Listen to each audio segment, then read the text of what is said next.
a cultural hero or a role model or anything like that. You know, I don't want it to be the absolute last word in what the trendy style is. Picture this. It's 1979, backstage at the Troubadour in LA. A young assistant rushes down the hallway in a panic.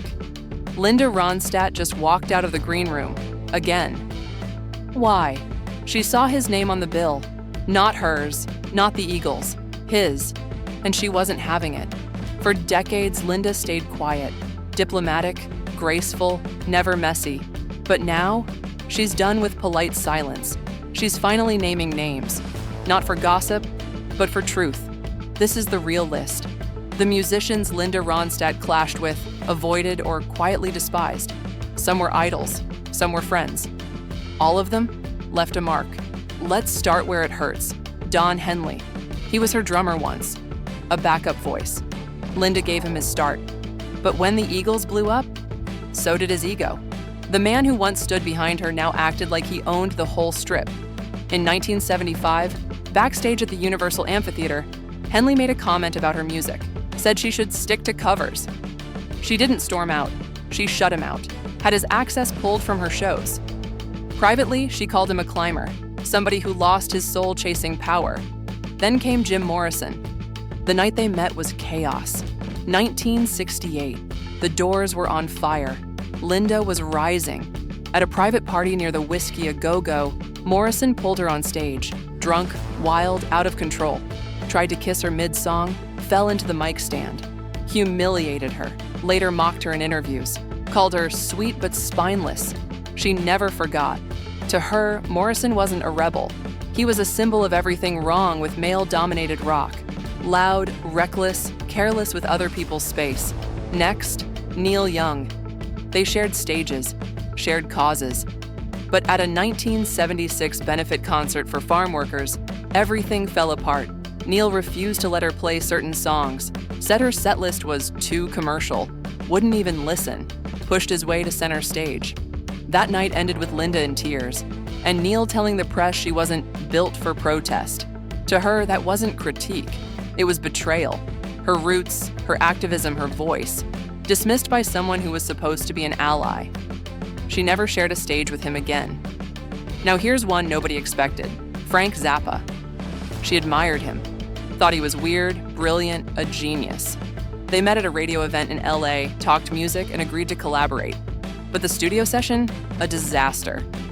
Zappa called her voice too clean, accused her of turning his art into a jingle, stopped rehearsal, looked her dead in the eye, and said, "This is what happens when you hand real music to a pop singer." She left, never came back.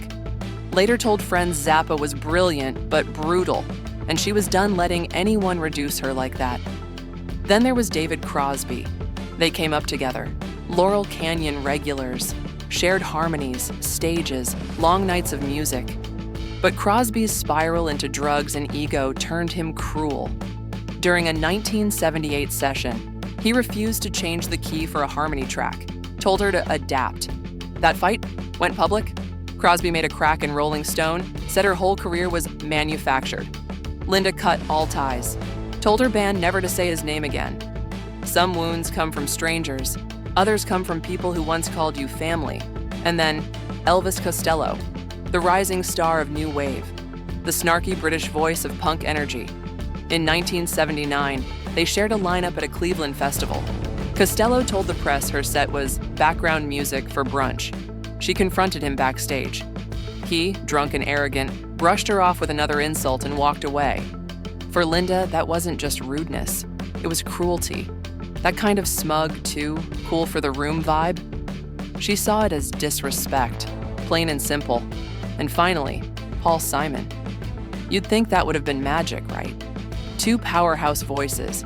But the studio told another story. They tried to cut a duet in '82. Didn't last long. Simon rewrote lyrics without asking. Kept stopping takes to give her notes she didn't ask for. She later said it felt like being talked down to by a principal. The session ended with nothing recorded, and a vow never to try again. Here's the thing. For years, Linda didn't clap back. She kept it classy. While rock circles buzzed with drama and egos, she let her voice speak for itself. But these moments, these cuts, they were real, and they shaped the woman she became.